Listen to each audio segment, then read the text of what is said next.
Yes, the people on my 600-pound life also need to nourish their bodies. Yes, restriction and dieting are harmful for them too. Yes, haze and intuitive eating are for them too. No, there is not a weight limit on haze, body trust, or intuitive eating. I am pretty certain the point at which you die from heart failure is the actual limit itself. Yeah, way to go, still trying to say that my 600-pound life is an educational show that needs to be glorified. That is absolutely wonderful. Why is that on the Learning Channel? Hello everybody, and welcome back to another video for the day. We're going back into r/Fatlogic, and if you guys would love to be absolutely amazing, show your support, and see more videos like this in the near future, be sure to hit that like button, leave a comment down below to start up them wholesome internet discussions. This one's Fatlogic, so you know what? How's your weight loss progress doing there? And if you have not already, subscribe and turn on notifications. Okie dokie, let's go. I see mid-size representation everywhere. The frick? LMAO. We need more fat representation. Fat as in people 300 pounds and over. Not fat as in a size 16. There is mid-size representation. Y'all just get mad that it's called fat. If you're upset that your body type is called fat, maybe you need to work on your fat phobia. There is nothing wrong with being fat. Parents, listen up. There is no such thing as recommending someone lose weight in a healthy way. But blank, you know what I mean. It's okay to try to lose weight if you are doing it in a healthy way. Slow weight loss, just a couple of pounds a week, still no. Intentional weight loss comes with risks, especially for teens/children who are supposed to be growing and gaining weight.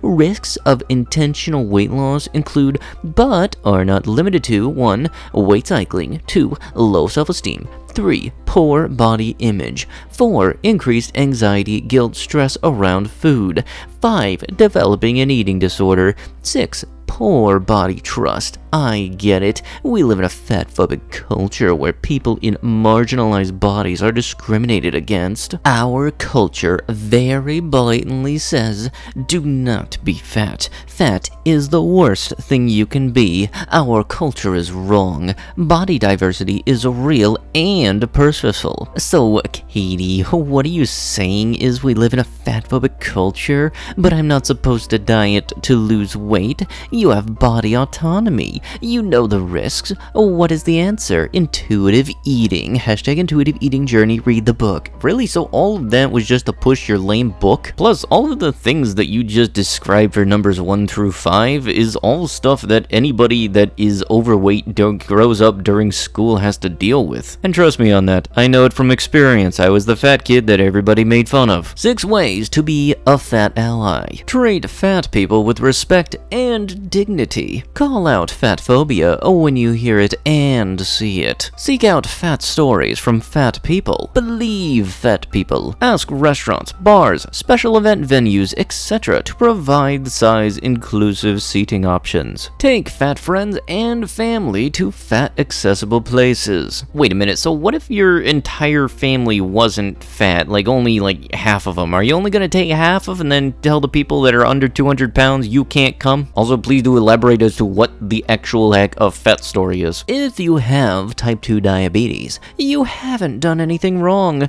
You are okay. You do realize that type 1 diabetes is the one that you can be born with, right? Type 2 is the one that happens when you eat way too much sugar and your pancreas stops producing insulin. What are you on? Because I think you need to cut it cold turkey. Study says being obese always puts you at a much higher risk of heart conditions. French doctors have said it is not possible to be fat and fit at the same time. The study involving 3 million volunteers who were obese but metabolically healthy still had a much higher chance of suffering heart problems. Obese people with normal blood pressure and who were not diabetic were still at a 34% chance increased risk of heart failure and a similar risk of an irregular heartbeat. Lead author Dr. Laurent Faucher, a cardiologist at Centre Hospitalier Université Trousseau, I hope I pronounced that correctly, said the idea that people can be fat but fit was simply untrue. Last week, an American study found that people simply needed to focus on exercise rather than dieting to live longer. You can be metabolically sound. I mean, like I myself, I have a little heart tracker right now, and right now it's reading that my beats per minute was 73 while I'm sitting in my chair, but as soon as I start to get up and do stuff like running, I know I'm not going to feel that healthy because I know I'm not. I'm 220 pounds, and I don't like it. When it comes to the whole exercise over dieting thing, I thought the whole pie chart was like 60% your diet, 30% exercise, and then 10% sleep when it came to healthy habits and losing weight. It might have been different, I might have been wrong, and these guys likely know more than me. Stop trying lose weight. What do you do when you lose something? You are programmed to go find it. How about you visualize yourself looking good and feeling your best, then do the things that make you feel that way. People will say this and then apparently not approve of me deciding that what makes me feel happy and makes me feel healthy is actually doing happy and healthy things. And also for the whole, oh, you're programmed to go find it. Oh, I just lost 400 pounds. I need to go find that. Well, you're in America, so that won't be hard. Fat self-care tip by blank. Foster a sensing relationship with your fat tissue. Touch it. Find difference in different places.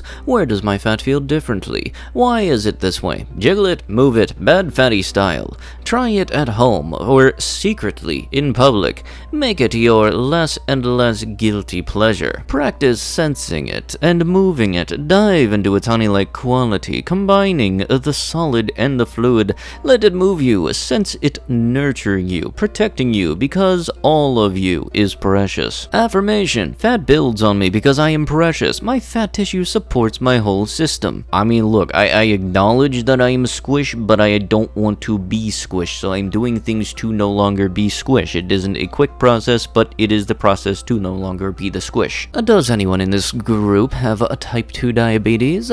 If so, could I ask some questions? My doctor and I strongly suspect that I do, so I'm being tested this week. I'm not looking for suggestions on how to manage it. I believe in haze and intuitive eating, and I'm not interested in losing weight, even though it is likely one of the very first questions they ask you about. How did you know you had it? How do you feel when your sugars are too high or too low? How do your meds affect your sugars? That's all I can think of right now, but I know I have more questions, all of which are probably going to be stupid because, you know, counterproductive is counterproductive. So many of what people claim are non-scale victories in their health journey are just a celebration of, at least temporarily, gaining thin privilege. If you are celebrating being able to do what fatter people cannot, you are celebrating other people's oppression.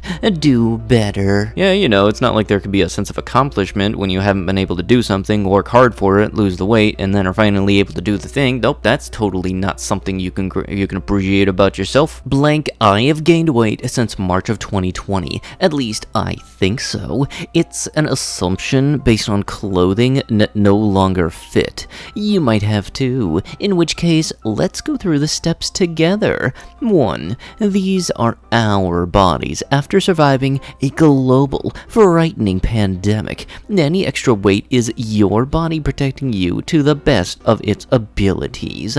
This is the result of a worldwide communal shock. Not a person failing, not a failing at all. It's neutral, it's just biology. Okay, but the poster said that you were obese before the pandemic. Using the pandemic as an excuse as to the way you are now is it's not working out for you. Sure, yeah, everybody might have gained a little bit of weight during the pandemic because everything was closed down. You couldn't go out to a local gym or anything, but don't let that be something that can allow you to justify you keeping yourself in an emotional and physical rut. I've certainly felt better both physically and mentally after going to the gym, after it being able to reopen and stuff. I've even started going swimming more, which is it feels pretty nice. A lot of the reasons some of y'all be in the gym is because you don't want to be fat. If you going going to gym because you don't want to be fat. It's very much giving, and that says a lot about you. Not with that literacy, though. And also, way to go trying to make it seem like people are complaining about the